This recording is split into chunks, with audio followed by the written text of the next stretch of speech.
우리나라 한반도의 그 상황이 마치 롤러코스터를 타듯이 굉장히 급변하는 그런 상황을 맞았었습니다. 정작 우리의 문제, 남한과 북한의 문제인데 멀리 떨어져 있는 미국 대통령 한 사람의 결정에 따라서 우리가 일희일비한다는 것이 한편으로 참 서글프기도 하고 마음이 굉장히 아픈데, 그러나 우리가 잘 알고 있듯이 역사를 이끌어 가시는 분은 하나님이십니다. 그분께서 마치 과거에 우리가 구약의 역사 속에서 한 나라가 잘못했을 때 분단도 되고 분단된 상태에서 포로로 끌려가기도 했지만, 그러나 하나님께서 또 고레스라는 사람을 통해서 다시 포로민들을 귀환하게 하고 새롭게 이스라엘의 역사를 이뤄가셨듯이 하나님께서 우리나라의 역사를 주관하셔서 이 땅에 평화를 정착시키고 마침내 통일을 이루실 줄로 믿습니다. 정말 중요한 것은 우리의 준비입니다. 우리의 준비.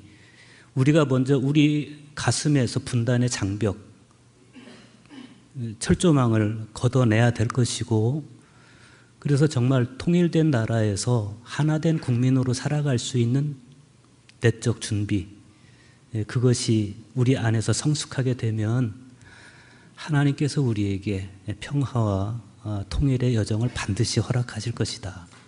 저는 그렇게 확신합니다. 오늘은 성령 강림 후 두 번째 주일이고 또 삼위일체 주일입니다. 또 동시에 요한 웨슬리 회심 280주년 기념 주일이기도 합니다.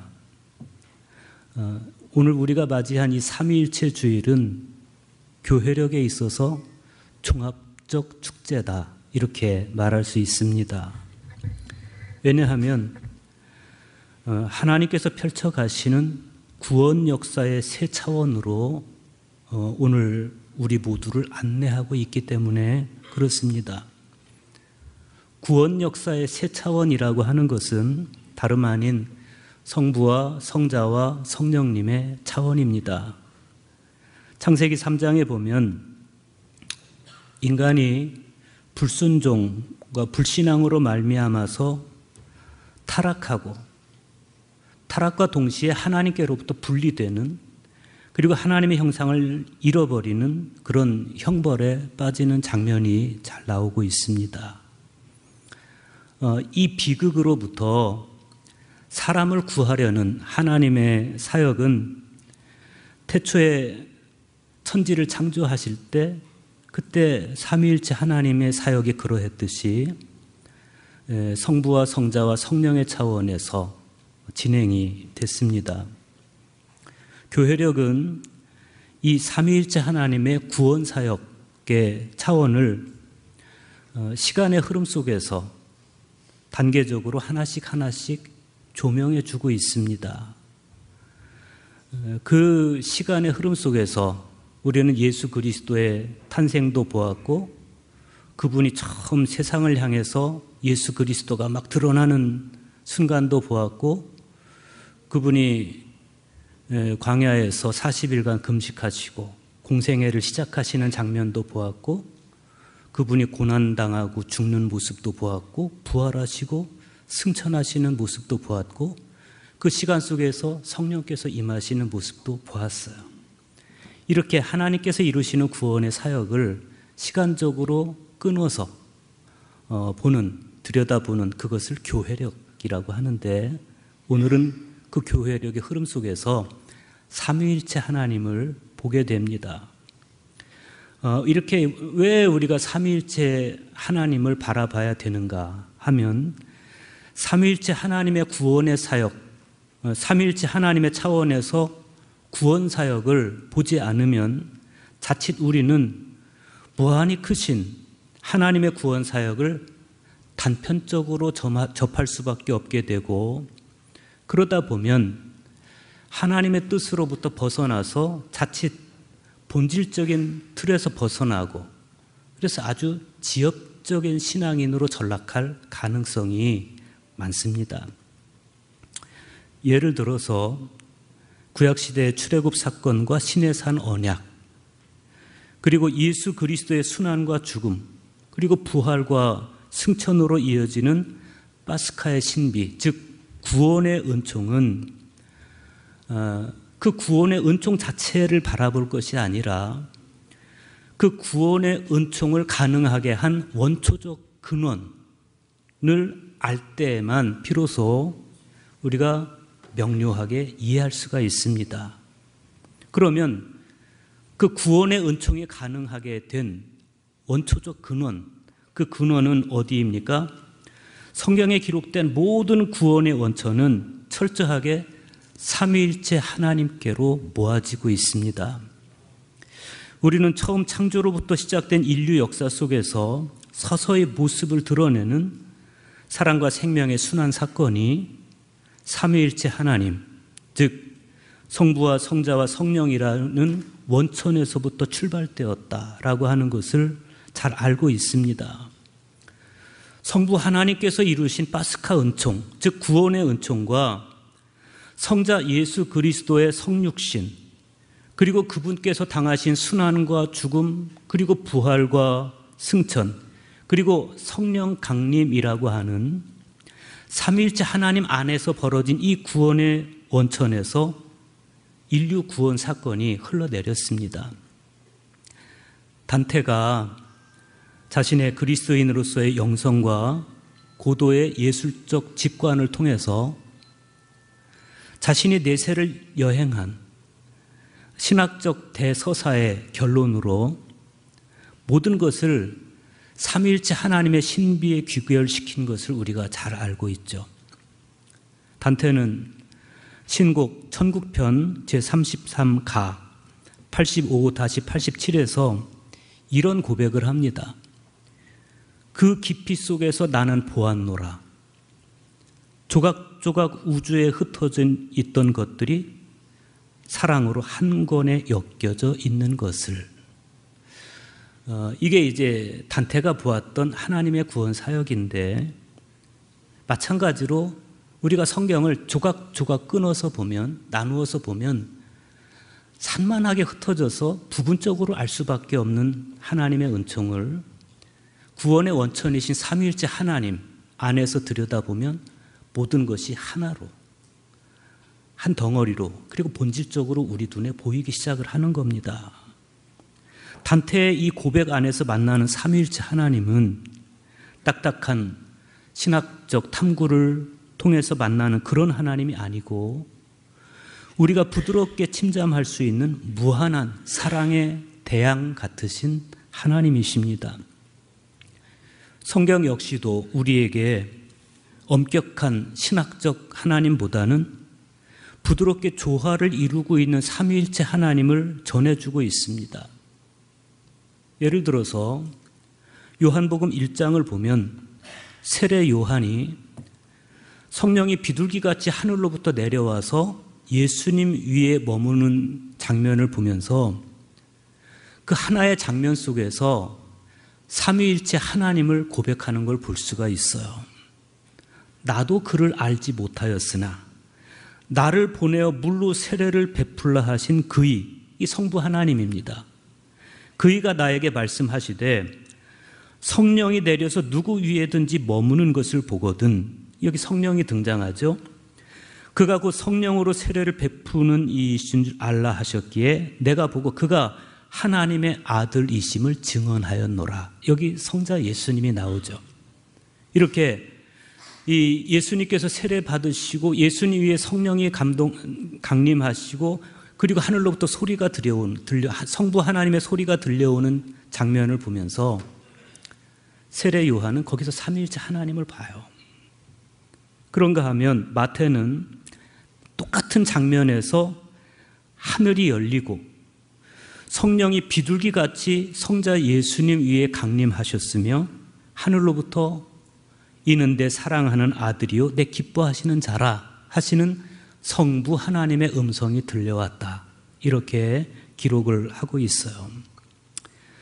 예수님께서는 요한복음 14장 11절에서 내가 아버지 안에 거하고 아버지께서 내 안에 계심을 믿으라 이렇게 말씀하시는데, 이렇게 성부와 성자를 하나로 이어주는, 아버지께서 내 안에 계시고 내가 아버지 안에 있는 이 신비를 이루어 주시는 분, 그분은 바로 성령님이십니다.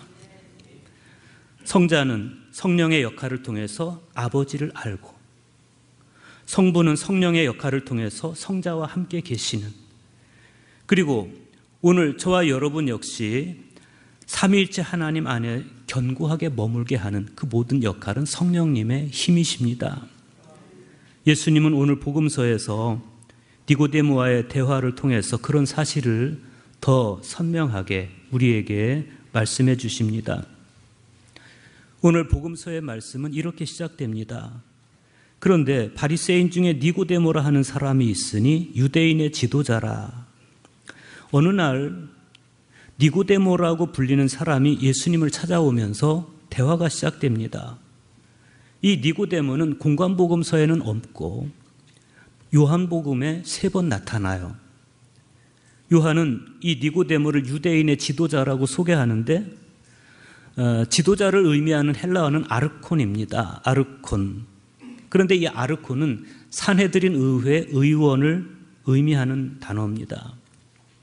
산헤드린은 당시 유대인의 최고 종교회의 기관이었어요. 그래서 71명으로 구성이 되어 있었습니다. 소위 고위 종교 지도자들이 거기 있었고, 율법학자들, 그리고 백성들이 파송한 지도자들이 이 산헤드린 의회를 구성을 하고 있었습니다. 그런데 그 최고위층 인사인 니고데모가 예수님을 방문해요. 이게 오늘 본문의 상황입니다. 2절 보십시오. 그가 밤에 예수께 와서 이르되 라삐여, 우리가 당신은 하나님께로부터 오신 선생인 줄 아나이다. 하나님이 함께 하시지 아니하시면 당신이 행하시는 이 표적을 아무도 할 수 없음이니이다. 그래요. 여러분, 니고데모가 예수님을 찾아온 시간은 밤이었어요. 밤. 그 밤, 니고데모는 밤에 예수님을 찾아왔다. 요한복음에 보면 2번 그렇게 이야기하는데, 니고데모가 굳이 밤에 예수님을 방문한 이유에 대해서는 여러 견해가 있지만 하나로 단정하기는 어렵습니다. 다만 한 가지 염두에 두어야 할 것은 요한복음의 맥락에서 이 밤이라고 하는 시간은 악과 거짓과 무지의 시간으로 그렇게 상징이 되고 있습니다. 생각해 보십시오. 가룟 유다가 언제 예수님을 떠났습니까? 밤에 예수님을 떠났어요. 그래서 빛으로부터 어둠으로 함몰되어 갔어요. 그런가 하면 니고데모는 영혼의 밤으로부터 빛이신 예수님을 향해 나아옵니다. 그런 측면에서 굉장히 상징적이고 주목할 만하죠. 그래서인지는 몰라도 그렇게 어둠으로부터 빛을 향해 나아온 이 니고데모에 대한 예수님의 일갈은 굉장히 단도직입적이고 신학적이에요. 3절을 보십시오. 진실로 진실로 내게 이르노니 사람이 거듭나지 아니하면 하나님의 나라를 볼 수 없느니라. 이렇게 말씀하세요. 2절에서 우리가 본 것처럼 니고데모가 예수님을 하나님께로부터 오신 선생으로 간주하는데 그 이유는 뭐냐면, 그 근거는 예수님께서 행하신 표적이었습니다. 우리가 당신은 하나님께로부터 오신 선생인 줄 아나이다. 그렇지 않으면 당신은 이런 표적을 행할 수 없습니다. 라고 하는 니고데모의 발언은 당시 유대인들이 가지고 있었던 기본적인 신앙관을 그대로 대변하고 있어요. 그들은 어떤 사람들이었습니까? 표적을 구하는 사람들이었습니다. 그들은 표적을 구함으로써 하나님을 가시적으로 확인하고 싶어 했습니다. 그런데 예수님께서 그렇게 표적이라는 과정으로, 표적이라는 그 렌즈를 통해서 예수를 바라본 그런 이 니고데모의 신앙관을 일순간에 바꿔버려요. 그것은 대화를 통해서 이루어지는데, 지금 니고데모가 표적을 가지고 이야기를 하는데 예수님은 대화의 주제를 거듭남으로 바꿔버려요. 여러분, 이건 굉장히 중요한 차이입니다. 표적이 사람의 밖에서 벌어지는 사건이라면 거듭남은 사람 안에서 일어나는 사건입니다. 표적이 외부의 현상이 바뀌는 것이라면 거듭남은 사람의 내면이 바뀌는 사건입니다. 표적이 육적인 현상이라면 거듭남은 영적인 현상입니다. 그래서 오늘 저와 여러분이 관심을 가져야 되는 그 관심은 예수님께서 말씀하시는 거듭남입니다. 천지창조가 삼위일체 하나님의 사역이었듯이 거듭남 역시 삼위일체 하나님의 사역입니다. 그런데 예수님께서 거듭남에 관해서 거듭남을 말씀하실 때 그때 니고데모가 놀라서 이렇게 말해요. 사람이 늙으면 어떻게 날 수 있사옵나이까? 두 번째 모태에 들어갔다가 날 수 있사옵나이까? 이렇게 물어요. 우리는 니고데모의 이 대답을 좀 유념할 필요가 있어요. 왜냐하면 니고데모의 이 질문에 바로 저와 여러분의 자화상이 있기 때문에 그렇습니다. 니고데모가 이렇게 대답할 수밖에 없었던 이유는 지금까지 이 니고데모의 삶이 자신의 내면을 들여다보고 내면의 변화에 관심을 기울이면서 살아온 그런 삶이 아니라 자기가 산헤드린 의회 의원으로서 백성의 지도자로서 자기가 가지고 있는 외적 조건에 만족하면서 살아온 삶이었기 때문에 그렇습니다. 우리가 영적으로 성숙해가는 여정에서 우리의 영적 성숙을 방해하는 힘이 있어요. 현실적인 힘이 있는데 그것은 영적 인식에 대한 우리 자신 내면의 두려움과 저항입니다. 그것은 우리가 포기하고 싶지 않아 하는, 포기하지 않고 싶어 하는 것들, 즉 내가 지금까지 쌓아온 지식이라든지 경험이라든지 혹은 사회적 지위라든지 어떤 감정이라든지 이런 내가 지금까지 쌓아온 나의 아성들, 이것이 우리의 내적 변화를 자꾸 그 변화에 대해서 저항하게 하고 방해하게 만드는 실체입니다. 대개의 사람들은 자신이 쌓아온 어떤 아성이 있으면 이 아성을 나의 소유로 인식합니다.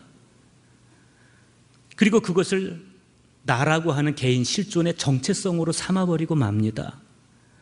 그래서 이런 것들을 포기하고 싶지 않은 그런 심리적 방해 기제들을 형성하고 있어요. 이것이 바로 우리의 영적 성장을 방해하는 현실적인 힘인데 이러한 힘들은 때때로 자기 갈망으로 때로는 자기 강화에 대한 집착으로 그렇게 표출됩니다. 우리가 4절에서 니고데모의 이 대답 속에서 볼 수 있는 게 바로 그런 니고데모 안에 있는 심리적인 방어 기제들, 그런 거예요. 다 자란 사람이 어떻게 다시 태어날 수 있겠습니까? 다시 어머니 뱃속에 들어갔다가 나올 수 없는 것 아닙니까? 이렇게 니고데모가 말하는데 이 니고데모가 말하는 그의 내심은 이런 겁니다.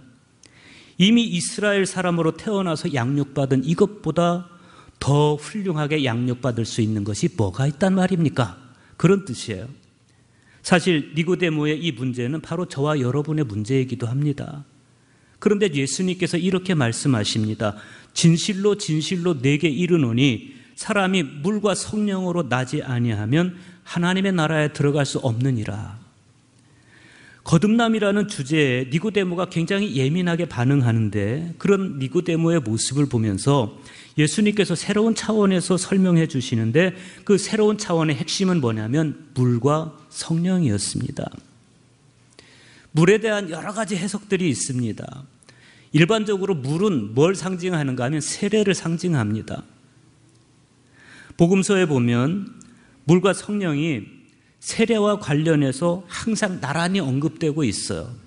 이를테면 요한복음 1장 26절이라든지 마태복음 3장 11절이라든지 마가복음 1장 8절이라든지 누가복음 3장 16절이라든지 여기 보면 항상 물과 함께 세례가 등장합니다. 물은 항상 깨끗하게 만드는 상징입니다. 그래서 유대인들의 희생 제사에 있어서 물은 반드시 필요했습니다. 제사장은 몸을 씻지 않으면 성소에 들어갈 수 없었고 SNF파에서 개종자들을 받아들일 때도 항상 물세례, 미크바를 행하던 습관이 있었습니다. 구약 성경에 보면 에스겔 선지자가 물세례의 의미를 가장 분명하게 설명해 주고 있어요. 요한복음 에스겔 36장 25절과 27절에 보면 에스겔 선지자가 물의 의미를 이렇게 설명합니다. 맑은 물을 너희에게 뿌려서 너희로 정결하게 하되 곧 너희 모든 더러운 것에서와 모든 우상 숭배에서 너희를 정결하게 할 것이며 또 새 영을 너희 속에 두고 새 마음을 너희에게 주되 너희 육신에서 굳은 마음을 제거하고 부드러운 마음을 줄 것이며 또 내 영을 너희 속에 두어 너희로 내 율례를 행하게 하리니 너희가 내 규례를 지켜 행할지라. 예수님께서 니고데모에게 물과 성령으로 거듭나야 한다라고 말씀하시는 것은 바로 에스겔 선지자를 통해서 말씀하셨던 이 약속을 생각나게 하시려는 겁니다. 지금까지 그래왔듯이 겉으로만 깨끗함을 받고 중심은 전혀 새로워지지 못한, 내면은 전혀 변화되지 못한 그런 변화가 아니라 마음에 물을 뿌리고 영이 새로워지는 근본적인 변화를 지금 예수님은 니고데모에게 말씀하시는 겁니다. 여러분, 우리가 이 세상에서 착하게 살아가는 것은요, 도덕적인 성찰과 결단만으로도 얼마든지 가능합니다. 그런데 하나님의 나라에 들어가기 위해서는 영이 새로워져야 됩니다. 아무리 니고데모처럼 존경받는 그런 선생이라 할지라도 마치 부도덕한 그런 사마리아 여인처럼 새로 태어났어야 되는 것이고, 나이가 지긋하게 들은 점잖은 노인도 아기처럼 새로 태어나야 되는 것입니다. 그게 거듭남입니다. 그런데 이 거듭남은 내 힘으로 되는 게 아니라는 겁니다. 거듭남은 하나님께서만 주실 수가 있습니다.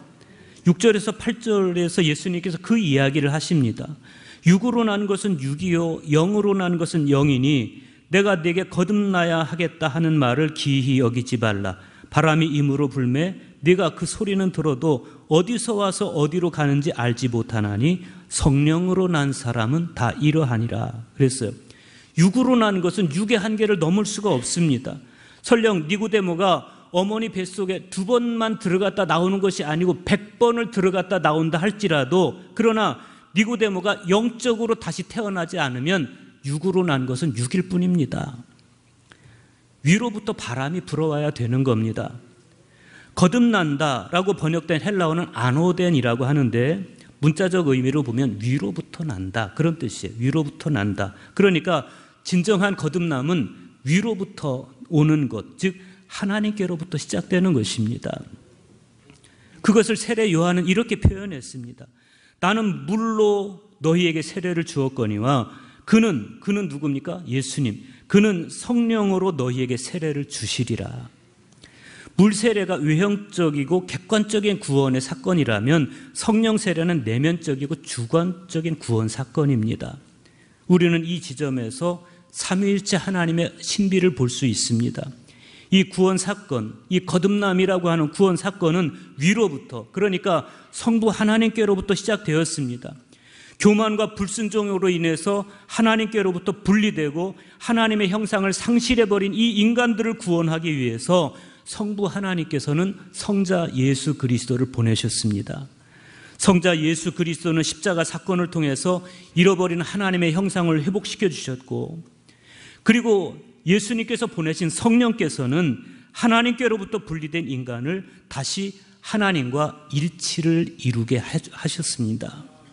이것을 예수님은 거듭남이라고 말씀하신 것이고, 다른 표현으로 성령으로 난 사람, 이렇게 표현을 하시는 겁니다. 주님은 지금 니고데모에게 너는 이런 변화가 있어야 된다, 그래야 하나님의 나라를 볼 수 있다, 이렇게 말씀하는 겁니다. 서신서에 보면 로마서 8장 12절로부터 14절에서 사도 바울이 이렇게 말씀합니다. 그러므로 형제들아, 우리가 빚진 자로 돼 육신에게 져서 육신대로 살 것이 아니니라. 너희가 육신대로 살면 반드시 죽을 것이로되 영으로서 몸의 행실을 죽이면 살리니 무릇 하나님의 영으로 인도함을 받은 사람은 곧 하나님의 아들이라. 육신에게 져서 육신대로 산다는 것은 우리가 가지고 있는 심리적인 방어 기제들, 요즘 우리나라를 둘러싸고 한반도를 둘러싸고 일어나고 있는 이런 우리가 평화라고 하는 하나의 민족적인 주제를 받아들이는 데 있어서 트럼프라고 하는 미국 대통령은 자기의 정치적인 그런 헤게모니를 늘 생각하고 있고, 김정은 위원장은 김정은 위원장대로 자기 체제를 생각하고 있고, 결국 이런 것들이 평화로 가는데 늘 해결돼야 되는 주제가 되는 것처럼 우리가 예수 그리스도를 내 안에 받아들여서 하나님의 구원의 은총을 받아들여서 내 안에 샬롬을 형성하는 과정에서도 내가 가지고 있는 그런 방어 기제들, 내가 가지고 있는 어떤 사회적 지위 헤게모니라든지 아니면 내가 지금까지 쌓아온 나의 지식이나 경험의 세계라든지 이걸 내가 지키고 싶고 방어하고 싶지만 그러나 이걸 내려놔야 우리가 하나님의 은혜를 받아들일 수 있다. 지금 그 이야기를 하고 있는 겁니다. 되게 그렇습니다. 하나님의 은총의 빛이 나의 내면으로 비춰 들어올 때 그때 우리는 지금까지 쌓아온 나의 육체적인 아성 이런 것들이 무너질까 봐 내면의 두려움을 갖게 되고 저항하게 됩니다. 그러다 보니까 자기를 더 강화하게 되고 육신의 소욕을 따라 사는 것에 집착하게 됩니다. 그러나 바울에 따르면 그렇게 살면 반드시 죽을 것이로되 이렇게 말씀하고 있어요. 그래서 사도 바울은 대안을 우리에게 말씀해 주는데 그 대안이 뭡니까? 영으로서 몸의 행실을 죽이라 이렇게 말씀하고 있습니다. 영으로서 몸의 행실을 죽이는 것은 자아의 죽음을 말씀하는 것이고 그것은 성령의 도우심으로써 삼위일체 하나님 안에 내가 견고하게 머물러 있을 때만 가능한 것입니다. 바울은 그래야 살 수 있다라고 말씀하고 있어요. 그런데 우리가 그러려면 하나님을 향한 경외감을 가져야 됩니다. 하나님을 향한 경외감이 나를 압도할 때 그때 비로소 우리가 자아에 대한 집착을 내려놓을 수가 있게 됩니다.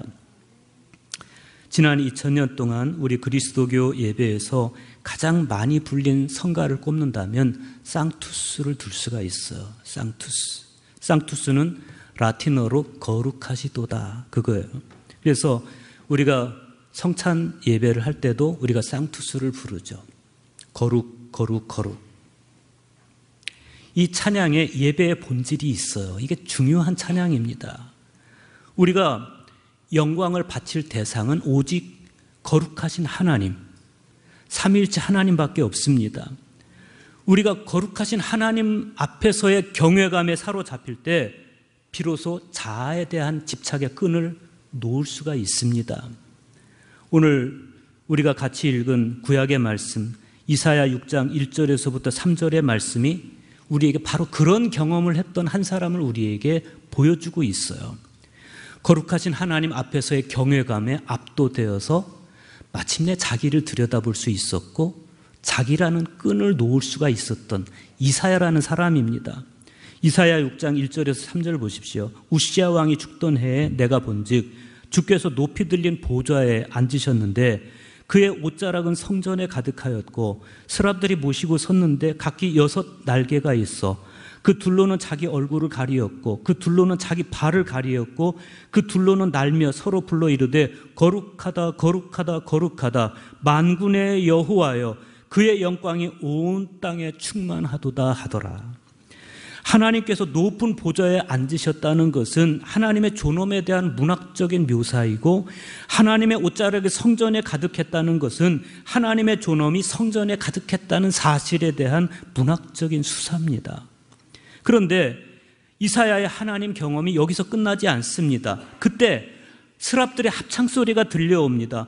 거룩하다 거룩하다 거룩하다 만군의 여호와여 그의 영광이 온 땅에 충만하도다. 이사야 선지자에 따르면 바로 이 순간에 문지방에 터가 요동하고 성전에 연기가 충만했다고 이야기하고 있습니다. 여러분, 만약 여러분이 이 광경을 목격했다면 여러분 같으면 어떻게 반응했을 것 같습니까?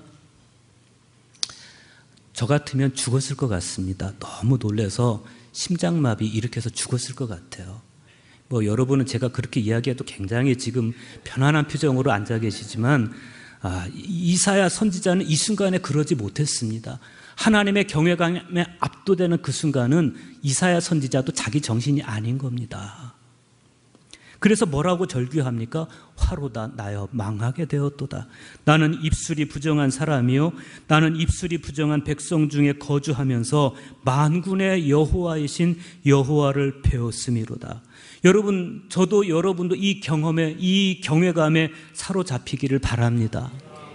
지금 우리는 삼위일체 하나님 앞에서 이 예배를 드리고 있어요. 우리가 하나님의 삼위일체 하나님을 볼 수 있다면, 그분을 느낄 수 있다면 우리는 지금 경외감에 사로잡혀 있어야 됩니다.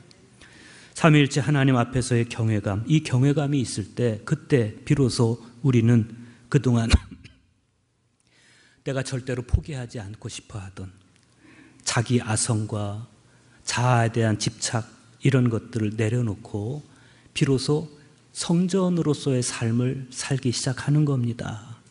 그리고 그때 비로소 우리가 진정한 행복을 얻을 수가 있습니다. 삼위일체 하나님 앞에 선 경외감과 행복, 그 황홀하고 부드러운 은총, 이것이 오늘 저와 여러분께 있기를 주의 이름으로 축원합니다.